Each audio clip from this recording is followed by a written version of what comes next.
guys, what's up? It's me, Thomas. Tonight we're back here with Josh Scorcher, and today we actually got another top 15. It's the top 15 worst consoles. So yeah, these are pretty much the consoles that did not really set the world on fire. Like, you know how we always have those great consoles, like the PS2, Xbox, PS5 here, Nintendo Switch. These are the consoles that just did not work out well on the market. So how bad are we failing? Well, only one way to know for sure. Let's see how bad these home consoles worked. So be sure to like, subscribe for more. Hope you enjoyed. Let's go.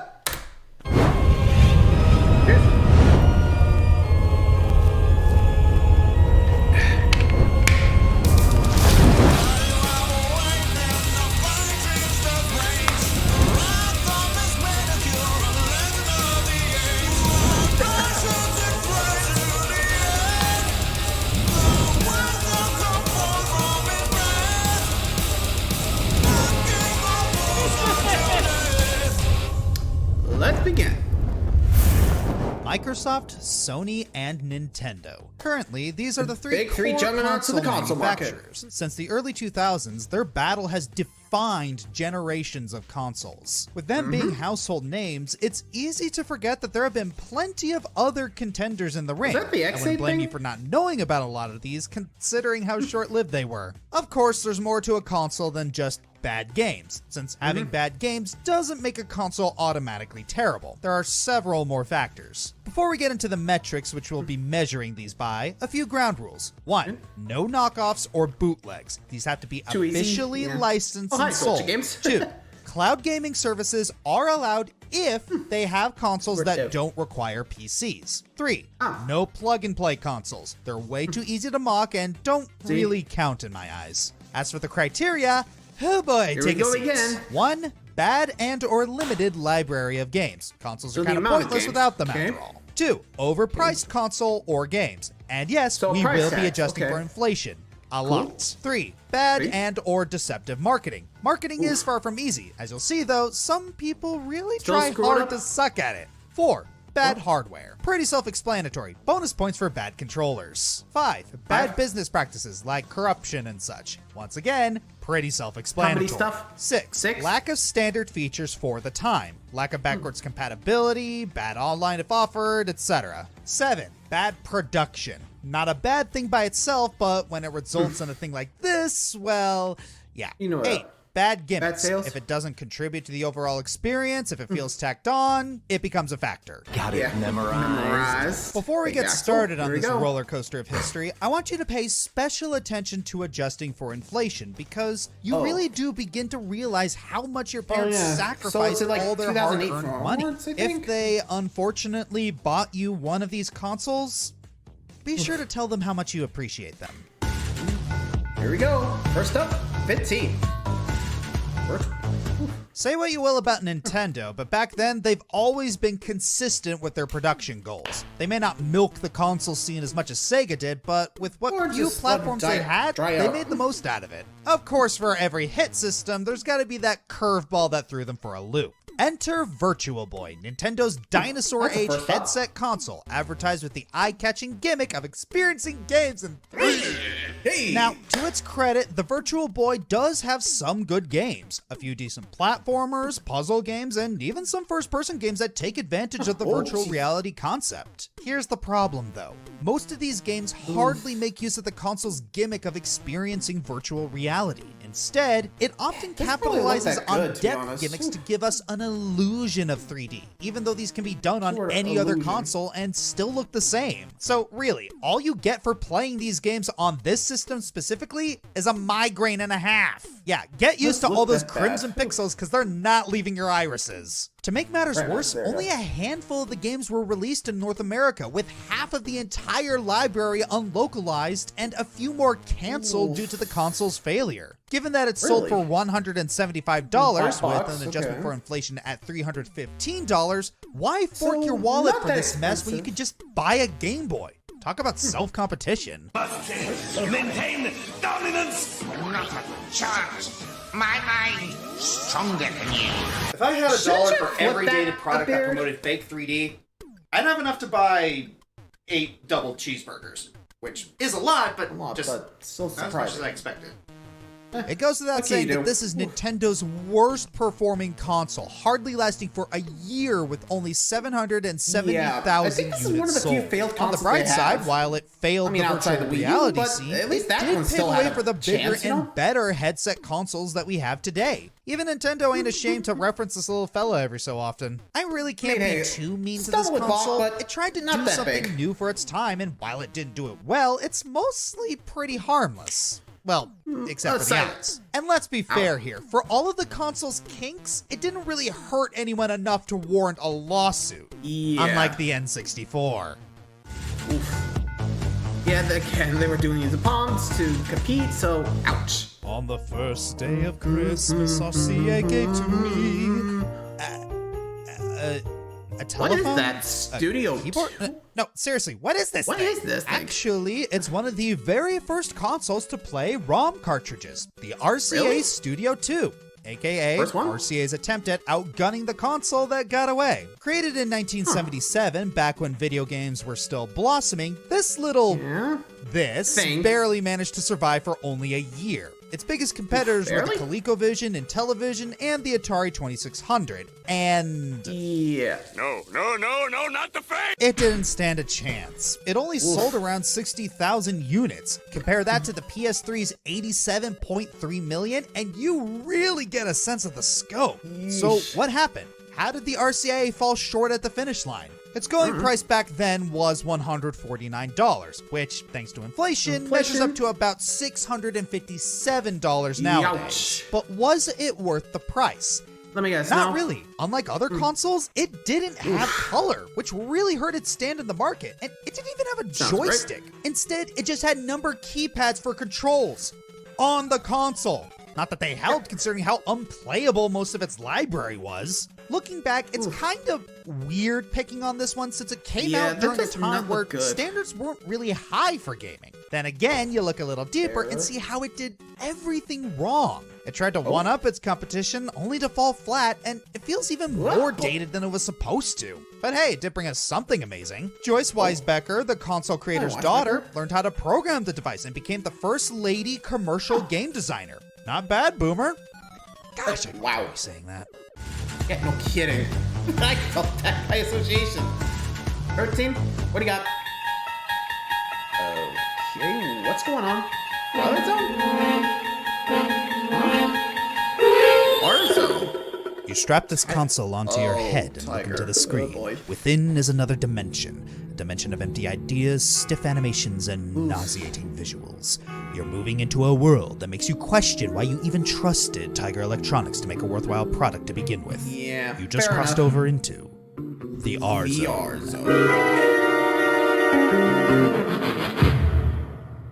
This gimmicky little gadget was Tiger Electronics' attempt to compete with Nintendo on the VR scene back in 1995. It even has its own brand of scorching red, eye-frying games. Except this time, instead of wearing it like a headset, you strap it on like a visor. An obvious move to cash in on style points 20 years early. Wear Google Glass without looking like a dweeb, okay? Maybe not. Then there's the controller.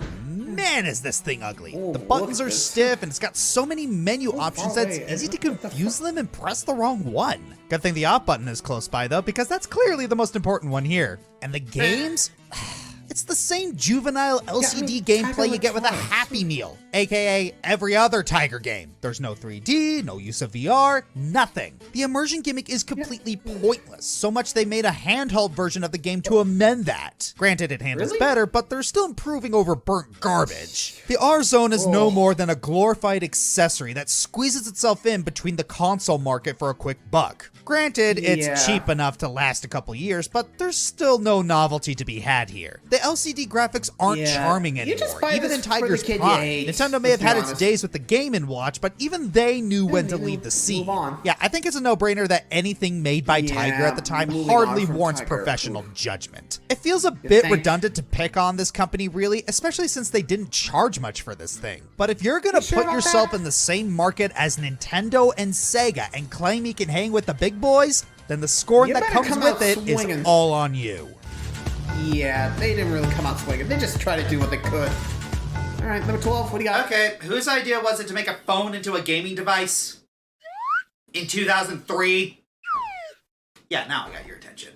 I don't really know what spurred Nokia to get into the gaming the N-Gage game, but it didn't really work out well for them. They were one of the top mobile phone developers at the time, and because the game Snake was preloaded onto most of their phones, they became one of the first pioneers of mobile gaming. Too bad when it came time to create a console that appealed to adults and to defeat the kid-centric Game Boy Advance. Seriously, that was their ideology. They would sink at the first hurdle with the N-Gage. Here's the first problem. They made the buttons the same as a normal mobile phone at the time. And anyone my age or older knows that those buttons barely worked for a phone, never mind a game console. Second, battery life made an iPhone's battery look like a nuclear power plant. And the third and most prevalent and important problem, you looked utterly ridiculous using this to take calls because of the mic placement. Even though it was 2003, years before viral mockery hit the mainstream, the internet memed pretty hard on this side-talking taco. Now, while you won't get gas from eating this thing, it does make you queasy thinking about Nokia's marketing. Like I mentioned, they thought it would be an alternative to the kid-friendly Game Boy Advance and SP, but it didn't make a splash. So much so that Nokia completely mixed up the shipping and selling numbers. They shipped 400,000 copies and only sold 6,000. But they told everyone they sold 400,000 and later admitted that they were wrong.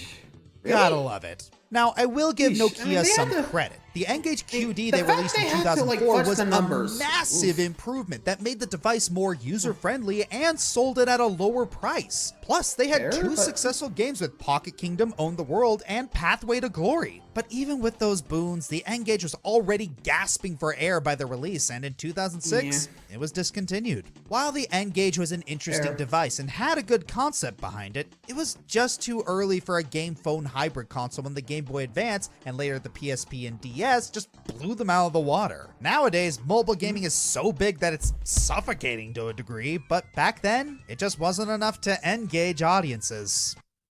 You know what? I'll kill my co-writers later. Bigger fish to fry.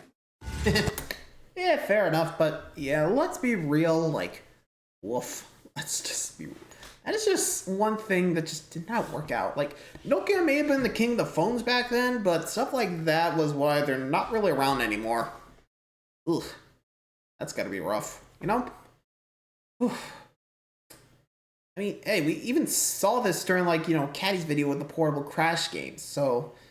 Yeah, that didn't look ridiculous. Can you imagine, like, I know nowadays we could do this and, you know, call, but still, with, like, this? Like, yeesh. What the hell?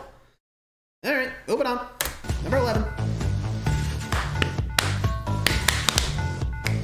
Okay, guys, I gotta be honest. The name of this one is really fun to say. Nuon. Nuon? Nuon. Okay. And that's about the only good thing I can say about it. At first, no one even knew what the Nuon was. It was kept under tight wraps and just called Project X, and was advertised as the true contender against the other next big consoles. What did we actually get? A DVD player that could play certain games. Wow! What a unique and revolutionary concept at the time! Except when the PlayStation 2 came out the same year and did it too. And guess which one came out on top? No, the other guy. Not you, the guy that with a hat. Yeah, there you go. VM Lab's ambitious little science project didn't stand a chance against Sony's juggernaut. But why? Well, for starters, it had a really limited library with only 8 games and 4 movies to its name. At least half of those games were either ports or rip-offs, and the movies were titles that no one would ever ask for, such as the essential Tim Burton's Planet of the Apes. I'm disappointed for you. Also, just look at the price. Originally selling for $499, which would make it $774 after inflation. Now compare it to the PS2, which could also play DVDs and had a humongous library, and ask yourself, why would I pay $200 more for a console that offers less? Oh yeah, here we go. $299. See? Double kill. Turns out, a lot of consumers asked that same question, hence why the Nuon only lasted about 3 more years before it was discontinued, just after VM Lab's closure. Kind of a shame. It had a few decent games and wasn't really broken, but that's a circle of progress, unfortunately. Yeah, Still, bummer to say. Didn't work out. Number 10. Let's see. What's next? Okay, the next console is the Pippin. Pippin? Pippin? Oh, we were done with musical theater. No, Bandai created a console called the Pippin. Really? So, Oh. nothing to do with the musical. Gosh, I hope not. You know how Let's see. Nintendo and Philips worked together to make a console? Yeah. Well, Apple and Bandai Namco did the same thing back in the 90s, and theirs Bandai and was Apple? Okay. almost as bad, pretty What bad. is that? The Pippin, or the Pippin Atmark or Atworld, because someone just had to have double Atmark. names before Square Enix, whatever you want to call them, these were originally released in Japan and worldwide in 1996. And it was honestly pretty dead on arrival. For one, its price point was $599 US in 1996, which is more than $1,000 today. And for those lucky Americans who did have $600 in 1996, the most they got for games were sucky education games. Europe was even worse since it only got one game while Japan got all the good ones. Well, decent ones, mostly being the occasional Gundam, Dragon Ball, and whatever weird properties Bandai had at the time. Even with those decent games, though, the Pippin only sold 42,000 units and was discontinued in 1997, a year later. And that's pretty much it. It was a failed console from the beginning and didn't last long at all. Though I can also make fun of its controller called the Applejack. Okay, I don't know if I want to make a pony joke, a cereal joke, or even a boomerang joke since it looks like a boomerang hit a Game Boy. I guess I could go into more specifics about the confused hardware choices and the apparent internal confusion about whether or not it was supposed to be a game console or a computer, but we got other stuff to get to. So yeah, the Pippin is not only a bad console, did not work out it for isn't ya. even that noteworthy either. The most respect I can give it is sending it out with the Lord of the Rings meme. Fool of a took. Throw yourself in next time and rid us of your stupidity. Thank you, Dumbledore. Oh, wait, that's Gandalf, sorry. Wrong franchise. Around the tail end of 2019, Google offered to the world an experience known simply as Stadia. A cloud gaming has system recently that boasted died, a whole so- library of games to play on your TV and smart devices without the bulkiness of your regular console. Gamers were excited, especially Twitch streamers. At last, the world welcomed Stadia with open arms, and This sucks more than anything that has ever sucked before. it bombed Beavis and Butthead. big time. This Very absolutely terrible launch really highlighted Google's poor marketing. It barely explained how to get the Stadia working properly, and instead, all we got was this really bizarre, misleading commercial that kinda dunks too much on other console gaming options. And that's not even getting into the controversies with streamers. Not only did you have to jump through more hoops than usual to get it working, but get this. The creative director for Google Stadia, Alex Hutchinson, said that people who stream video games, and I quote, should be paying the developers and license, publishers of the games they stream. Dude, You're an idiot. Surrounding circumstances aside, let's look at the system itself. That library of titles, really limited, and you have to buy them from the Stadia store on top of the $10 a month for the system. And that's barely worth the price since you can't play it properly without a strong enough internet connection. And the graphics are barely up to snuff, especially if you want to try and stream it. Heck, this thing didn't even have a search bar until 9 months after launch. Google did not have a search bar. And notice Google refuses to publish their official sales numbers. Makes it kinda sus if you ask me. If I had to make an educated guess, I'd have to say as of May 2021, around 2 million. Look, I get what they're trying to do. And Make 1 year cloud later, gaming more popular. gone. We've seen this attempted before with services like OnLive or PlayStation Now, but it seemed more like OnLive walked off so that the Stadia could run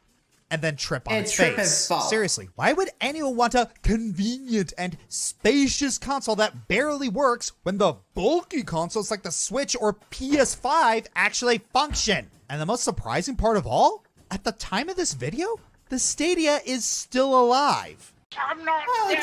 Well, he will be soon. He's very ill. Yeah, Google, who And have as a of history this of recording, murdering it a is lot of their dead. products that aren't profitable, is actually keeping Stadia alive. That very strongly suggests it's still making them money. It might not make sense, but we probably just don't have all the info. Like with Fallout 76, wrong, you'd think that all these controversies, obvious problems, and core fundamental issues would be a money sink, but the evidence is clear. People are still playing and enjoying it. Who knows? Maybe this means they'll get better over time. After all, the PS3 proved it can be done. It's too soon to tell, so we'll just have to see if the Stadia can be saved, or if Google will once again pull the plug. And again, as of this video, they have. In this day and age of 4K gaming, the bit wars seem almost quaint by comparison. It can be easy to take for granted just how big the leap from 8 to 16 was. So when the Jaguar proclaimed itself to be 64-bit, it was a pretty big deal. Was it truly 64-bit? The answer is debatable. Some claimed it wasn't actually 64-bit, just two 32-bit processors working in parallel. One thing's for sure, Atari was so confident in it, they made it into a slogan. As for the games, there were a lot of issues. While there were some worth playing, most of them weren't. This is due to a lack of third-party support, which was due to the games being difficult to program. Though, good luck trying to play any of them with this monstrosity of a controller. Atari's really bad at those now that I think about it. On a side note, the Jaguar really got screwed when it came to overseas markets. It took Atari forever to release it to all of Europe. Germany didn't get it immediately, and Spain got it 2 years later, on April 1st. Not joking. No pun intended. We aren't. Of course, Europe was downright lucky compared to Australia. In 1993, USD to Australia was around 1.5. If there were no tariffs, it would be 375 Australian dollars. But there were tariffs, and they raised it by an additional 325 Australian dollars. In 1993, for Americans, that would have been a $217 tariff. Adjusted for inflation, that's basically paying $401 extra for a garbage excuse of a console. Did I do the math, Atari? On top of all that, we have the CD add-on. Throughout gaming history, console add-ons have seen mixed results, especially when you try to give an add-on to an already struggling console. Given the Jaguar wasn't that great of a system, I'm pretty sure you can figure out how this went. Toilet jokes aside, the Jaguar CD was a mess. Due to a cavalcade of hardware issues, mostly coming from the processors, trying to get one of these to work was an endeavor. Not that there was really much point, given that there were somehow even fewer games on it. Bottom line, the Jaguar failed at nearly every turn. It was intended to bring Atari into the modern era. Sadly, all it did was just toss it into the toilet. Honestly, you have to say that is rough. Like, I mean, I get they tried, but sometimes you gotta make sure, if you're gonna go into the console market, you gotta make sure you're leaving your best foot forward. Otherwise, well, goodbye. That's all I'm gonna say. Oof. I mean, we've seen that many, many times. Anyway, 8? 7, sorry. Just did 8, sorry.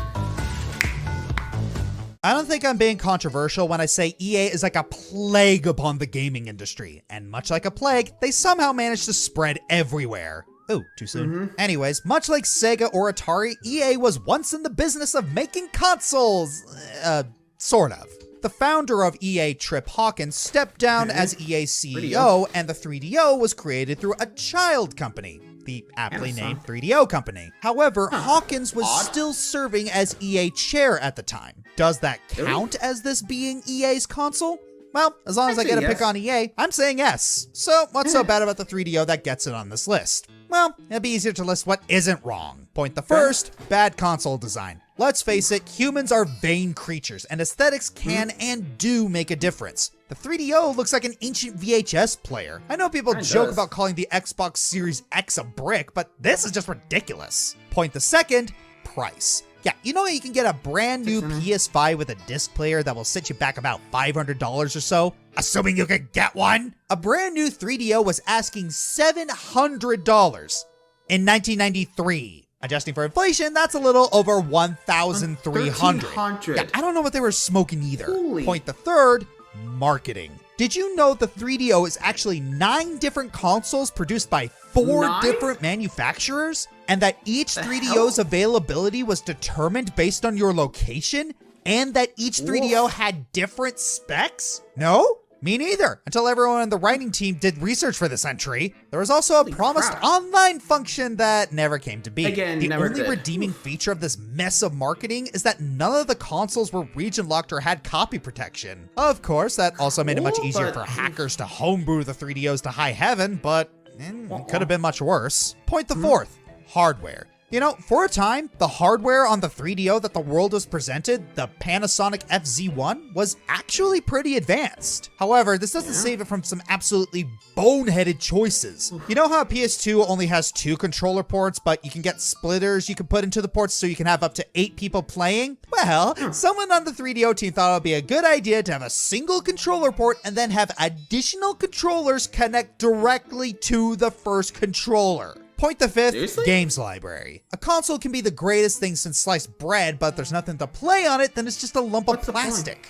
Unfortunately for the 3DO, it launched with only a single game, and its library didn't expand in leaps and bounds from there. The console has a pathetically shallow pool of exclusives, and even its list of ported games isn't exactly the Marianas Trench of possibility. Adding on a liberal license policy that allowed games like Plumbers Don't Wear Ties to exist and be sold on the thing, there really wasn't much reason to have this console. Ultimately, the 3DO was a misguided concept from the start. From a troubled production to some baffling choices in hardware and a couple gimmicks that were pretty worthless, the 3DO just faded into obscurity almost as soon as it was born. R.I.P. 3DO. Number 6. Almost there.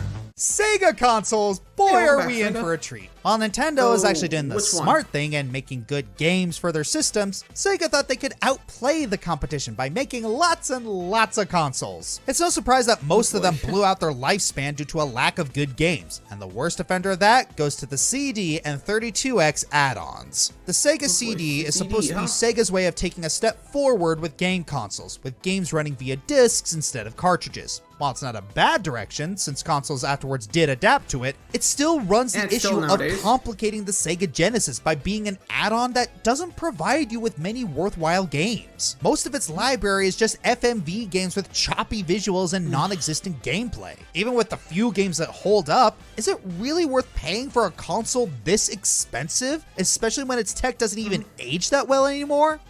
Not really. Oh, but that's just scratching the surface. Following up is the 32X, yet another console extension with barely any good games to show. What it does have to show is a million power adapters to plug in just to get it to work. Oh, and guess what? It costs a lot too. So add this alongside the Sega CD, on top of games made to be exclusively played with both add-ons, and you're paying over $550 worth of console price with an inflation of over $970. That's like paying $800 for 2 separate 360 plus add-ons nowadays. Adding insult to injury, 32X is what the US gets as their exclusive console when Japan already has a martial artist beating them over the head. So while the US has to wait 6 months for Saturn, all they can do is build an iron lung for the Genesis and watch it slowly get crushed under its own weight. Man, we were chipped. First time. And it didn't stop there either. There's even the canceled system Neptune, which was originally planned to be a standalone console for 32X. A little confusing, given that 32X was originally codenamed Project Mars, and oh gosh, this is getting a little hard to follow. Stop. Looking at what Sega did to their classic console was depressing. The whole thing was one miserable decision after another that ultimately led to the company's financial crisis and pulled it out of the console scene entirely. At least it does serve as a cautionary tale for future console markets to focus on the importance of user-friendly products. Yeah, the attempts at gimmicks are still there, but man, could they have done much worse. True. I think they still fall for those traps again and again. Number 5. The Atari 2600 was a legendary titan among classic gaming and arguably one of the pioneers of mainstream gaming. While it was still going strong, Atari had the idea to try and one-up their own child with the 5200, which boasted better graphics and controller function than its predecessor. Let me guess, Instead, the 5200 fell flat. What really didn't help was that it came out during the video game crash of 1983. Yeah, remember that? Where the gaming industry took a financial downturn thanks to really, really bad games? It's a crash! The entire world economy is destroyed! Of course, the real issues came from the console itself. For starters, look at this thing. It's enormous and bulky. It looks more like a fax machine than a gaming console. Don't get me started on the controller. It was incredibly fragile, really uncomfortable to handle, and it looked more like an old school cell phone with a pause button? All my life, leading up to this moment, has been worth it. Every last second. Sure about that? Truly blessed. Okay, joking aside, the pause button was a genuinely new thing at the time, so that's one good thing about this controller, out of literally nothing else. Other than that, there were also complaints about how the 5200's games were just enhanced versions of its predecessor's titles, and it couldn't play the actual games without an adapter. While it didn't have heavy competition, only going up against Intellivision and ColecoVision, it only managed barely over 1 million sales at $269 for at least 2 years. On the plus side, the outdated 2600 continued to thrive until the 90s, and Atari was a lot more careful with the 7800. With actual backward compatibility, while the 5200 is just a product of bad timing, little effort, and really confusing design choices.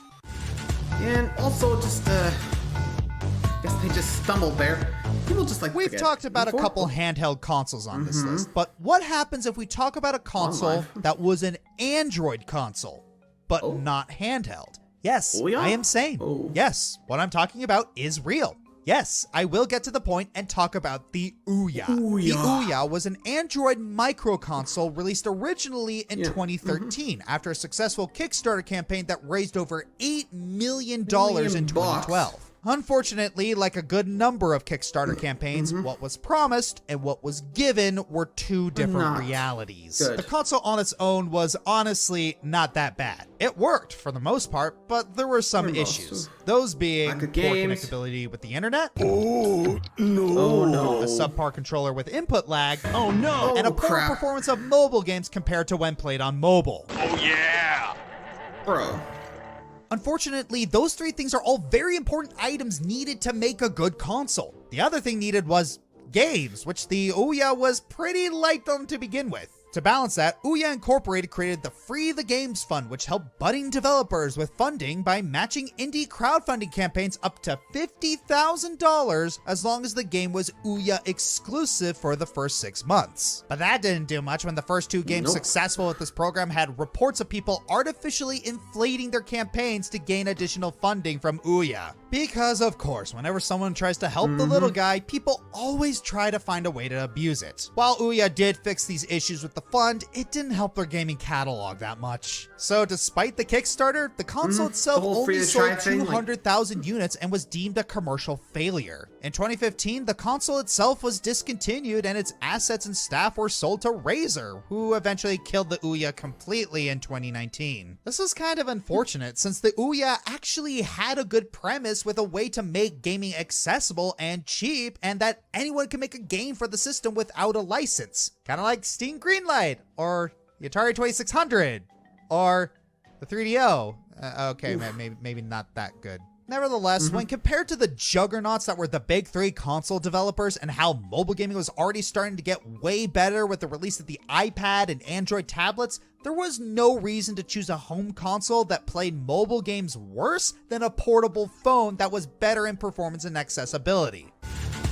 Yeah, I can't really add anything else that would, like, add to it, considering, like, there's actually a re-res video, worst ever series on this, that I will be covering, just gotta find the time for. Anyway, time for the final 3, so let's get going.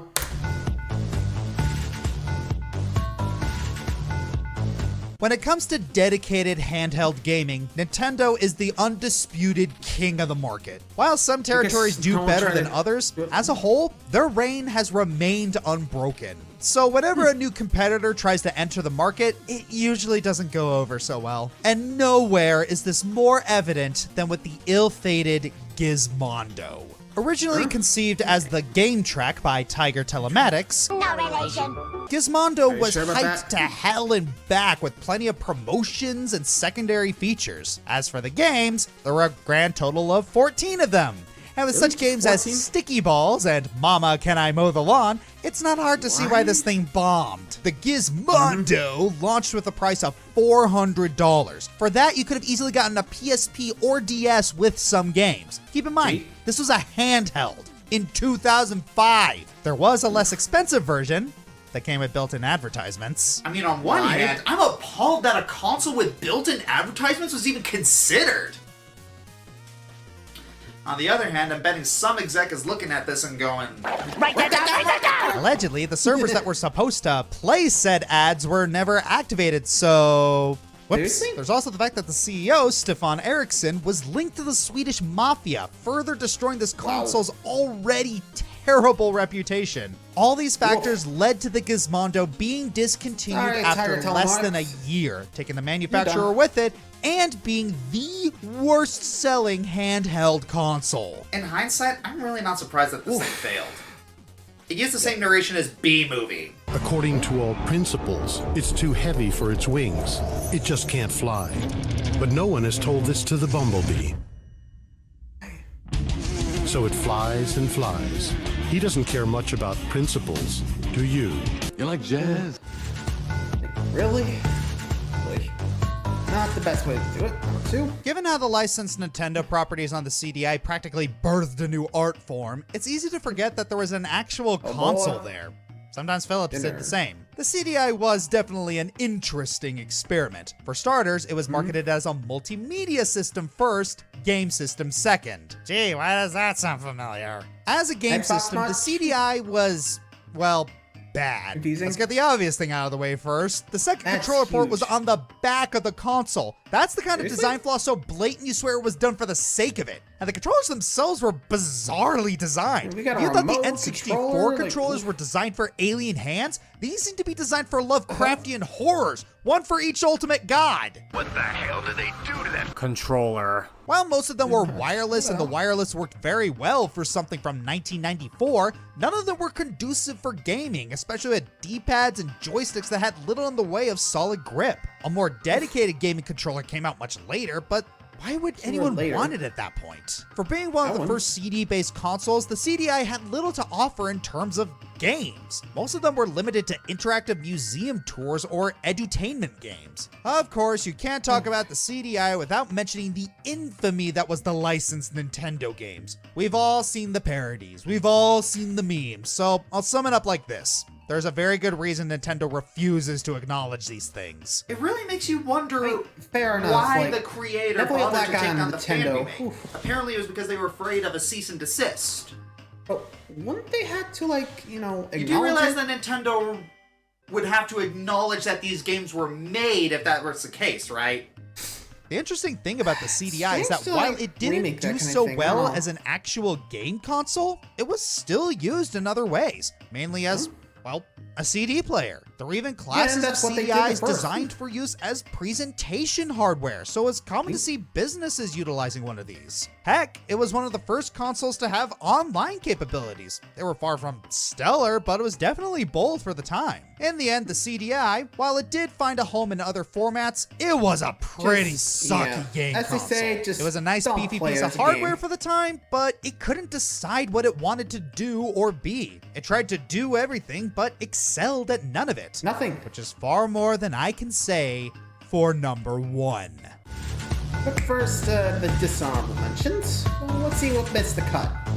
Steambox wasn't great, but hard to say it ripped people off more than others on this list. PlayStation 3, one of the worst console launches and marketing campaigns, severely damaged Sony's reputation. Took forever for it to recover. Vanilla Xbox One recovered faster than the PS3, but still that launch though. Phantom, can't really call it a failure if it's never released, but still worth mentioning. Wii U, confused marketing ruined a potentially innovative console. Tapwave Zodiac, great hardware and good games hindered by lack of funds. PlayStation Vita, great hardware and support by Sony, hindered by lack of games. Gamecom, bleeding edge tech at an affordable price, hindered by abysmal reputation and lack of games. Hyperscan, AVGN tears into this proto loot box e-reader better than I ever could. Hyperscan.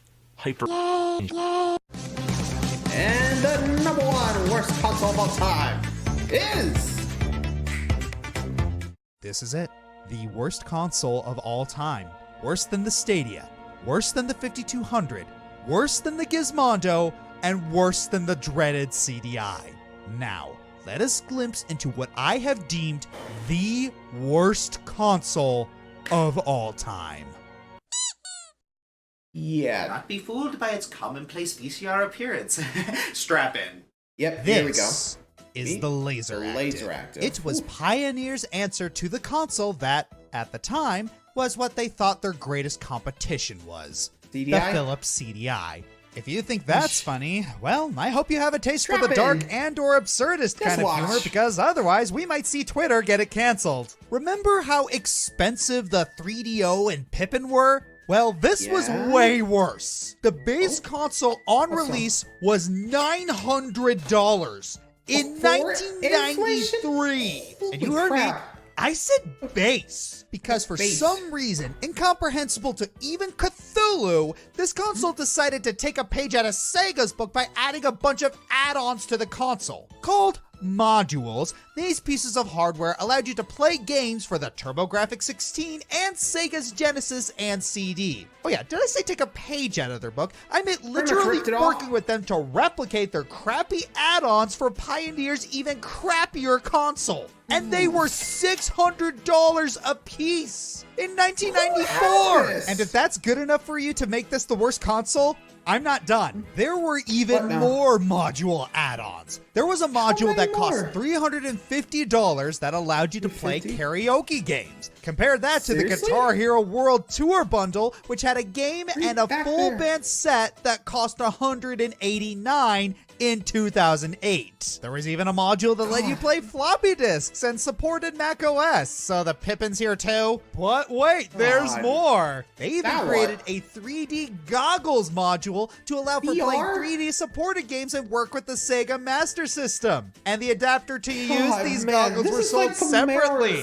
Like I swear this sounds really familiar. So not only did this thing use features from 4 other entries from this list and do them all worse, but also sold them at the price of a modern day mid-range gaming PC. Yep, I haven't even talked about the games yet. Most of the games are just QuickTime event games that required the modules to actually work. And the games cost $120 a piece. Remember how many people were mad about games costing $60 or $70 today? Yeah, you've seen nothing. Well, you're probably thinking with such a high price point for both the games and the console and not much to offer, it wouldn't sell well. Look how big those and it didn't. Most places say that it only sold 10,000 units, but unfortunately, there isn't a verified source that gives us an actual number. That speaks a lot when a console failed so hard that we don't even know how little it sold. Well, luckily for everyone, the LaserActive was discontinued in 1996. I think Pokemon, since that came out in the same year. With all of these issues, poor pricing, poor design, and a bad gaming catalog, the LaserActive is my choice for the worst console ever. And I'm so glad it isn't active anymore. I'm the Fiery Joker, and I'm glad I never had to spend any money on these bad consoles. I just wish I could spend money on a good one. I mean, you ain't wrong, but oof, boy, like those consoles, like, yeah, I'm glad I never fell for any of that. Well, I think I did have a Wii U, but I had fun, especially with Xenoblade Chronicles X and Super Mario 3D World. I mean, hey, it was fun. Just, you know, ugh. Like I said, to each their own, as they say. So let me know what you guys think of these consoles. Let me know if you agree, disagree, but Jesus Christ, the price of the LaserActive. Oh. Anyway, until next time, guys, like, subscribe for more. Hope you enjoy. See ya.